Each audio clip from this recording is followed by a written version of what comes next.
On 24th October 2003, the supersonic Concorde flew its last scheduled flight from New York to London and left behind an endearing mystery of why the greatest, fastest, most remarkable aircraft ever made was retired to its grave.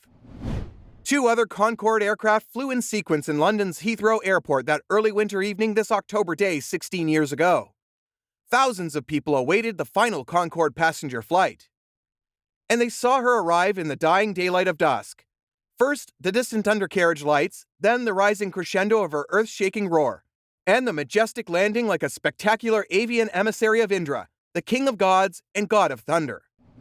Among distinguished names that disembarked at Heathrow for the final British Airways Flight 002 was actress Joan Collins, who glumly declared, "Civil aviation is going backwards." So it seemed. The Concorde flew passengers across the Atlantic in about 3 hours, and 16 years later, the average flight time from New York to London is 8 hours. Civilians could fly at twice the speed of sound, Mach 2, or 2,469 kilometers per hour, faster than Earth's rotation, so fast it was actually time travel. Depart 6 p.m. in London and arrive in New York at 4:30 p.m. the same day. Concorde pilot Captain John Hutchinson, who flew 70 different types of aircraft, said, "Nothing like a Concorde." Art blended with technology in this masterpiece of invention and innovation, unsurpassed in aviation history. Afterburners hurtled the Concorde beyond the sound barrier, boosting the 4 Rolls-Royce engines. The thunderous Concorde takeoffs and landings were painful to some, evoked jaw-dropping awe in others. More than a century of technology ahead of the steam locomotive, the 62-meter-long Concorde could seat only 90 to 120, but she ruled the skies. Concorde pilots said subsonic jets they saw flying 20,000 feet below seemed to be flying backwards.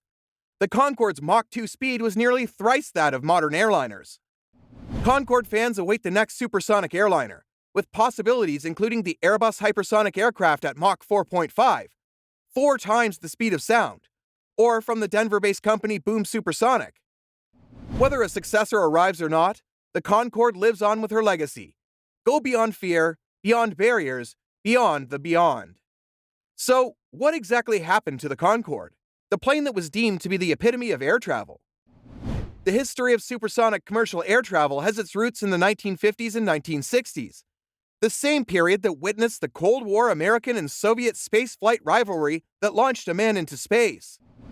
While the Cold War superpowers jockeyed to conquer the stars, Britain and France set its eyes on the skies with the ambition of air travel faster than the speed of sound, faster than commercial flights had ever flown, a reality.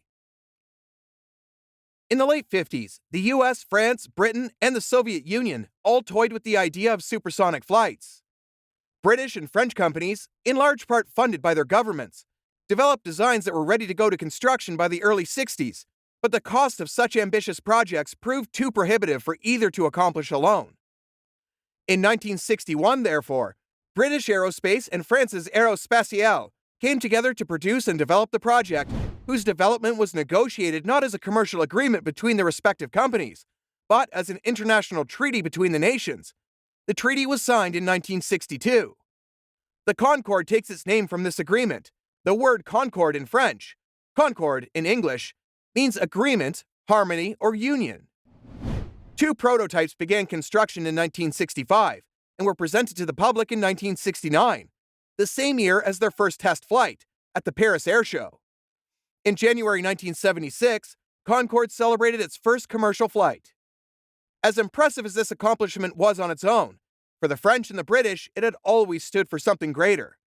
The Concorde was a symbol of national pride for the post-imperial countries, a way of remaining on par with the 2 superpowers that emerged from the Second World War, for the 2 nations that had come out of that conflict in desperate search of new sources of identity in a world that had left their greatest glories. Both nations, but especially France, were in need of a source of national pride.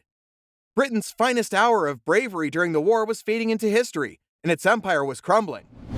France, for its part, had been humiliated and occupied during the war. When Flight F-4590 crashed near Paris, then it was a huge blow to the brand as well as to the nations that had nurtured it.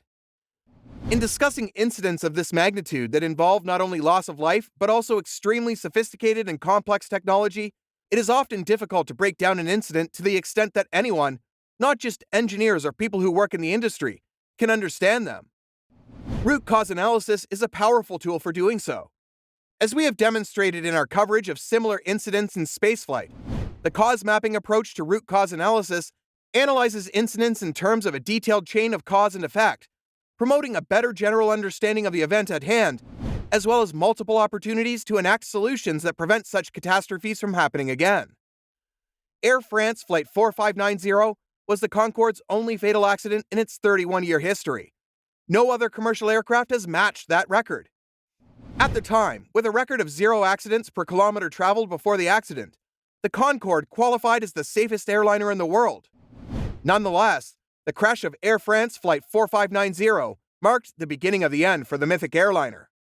Both Continental Airlines and John Taylor, one of its mechanics, were found criminally responsible for their part in the disaster in December 2010, but their convictions were overturned in a French court in 2012 on the grounds that the mistakes that they made did not amount to criminal responsibility.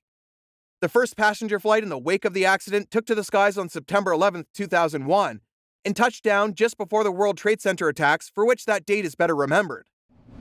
Air France and British Airways announced the retirement of the Concorde fleet in April of 2003, citing lower passenger numbers after the Air France crash, compounded by the general slump in air travel that followed 9/11 and increased maintenance costs.